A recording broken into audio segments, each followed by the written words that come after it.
A little while back, someone asked me if I got the Ultra Detail figures that just came out. Answer is yes. I don't know anyone that can pass these figures up. These are just amazing little figures, and they span early stuff, which is extremely rare to see. I talked in one of my other videos about licensing and making sure that everything was spot on. Now, the old art, it might be harder to get by Nintendo. I don't know if it's less strict in Japan. I don't know. Doesn't seem that that would be the case, but these figures are absolutely spot on the original art. So that is probably why they're allowed. Here's Luigi. And yeah, they're in really weird poses, sure, but that was what they look like on the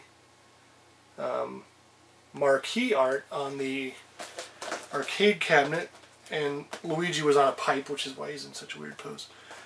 And I think Mario was like almost going to run into a crawler or something like that. But those are probably the highlight to me of this set. There was also a new Super Mario Brothers figure released. Fire Mario. Weird that they call it New Super Mario Brothers U. It was probably only that because it was the most recent game at the time. So they wanted old school and they wanted new school. Really the only thing to talk about here is the Fireball. We have 1,000 Mario figures like this, but Fireball's nice and translucent. So if you get some nice light behind there, it'd actually look like a fireball maybe. Next is this Yoshi figure. Now this is a great Yoshi figure. You rarely see Yoshi in this pose in figures. Why? Because he doesn't stand up. But this is how you always see him on the art for Super Mario World. You can see that they have used that title on there. Real nice figure. I love this figure.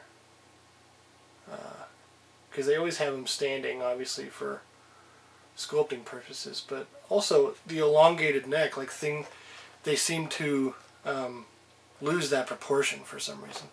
It'd be nice if there was a Mario to go with it, but I do like it just as it is. Next are these 3 baby Yoshis, and they look so weird from the front, but that's how they work, because you normally only see them from the side. And they had that kind of droopiness, but from the front it looks like their eyes are lazy, or they're kind of droopy or drunk or something. So yeah, display them from the side because they just look weird. Pro tip. And here's the last one, and I know this is a really coveted figure. This is Luigi from Luigi's Mansion. See, it says Luigi's Mansion 2 on there. Because it was Luigi's Mansion 2, I believe, in Europe and Japan, and then they called it Luigi's Mansion Dark Moon in the States. We're getting some bad glare on this, but he does come with the Poltergust on his back. And interesting to note that it says ages 15 and up on all of these. These are from Medicom. It says adult collectible, not a toy. So anytime my kids see this, I know that they can read that and say, okay, I can't play with this. Luckily, unluckily, nothing else I have really has that on there, but it's an adult collectible. Don't call it an action figure. Don't call it a doll. Okay.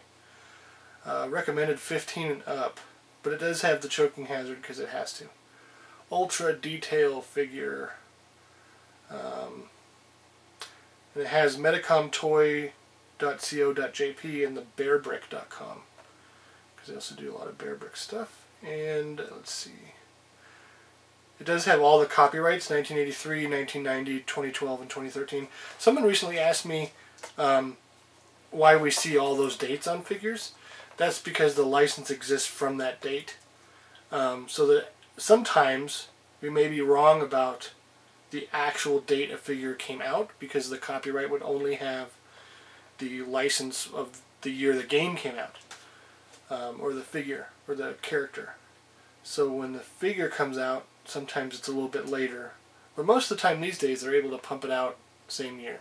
So, quick little note. Thanks for watching.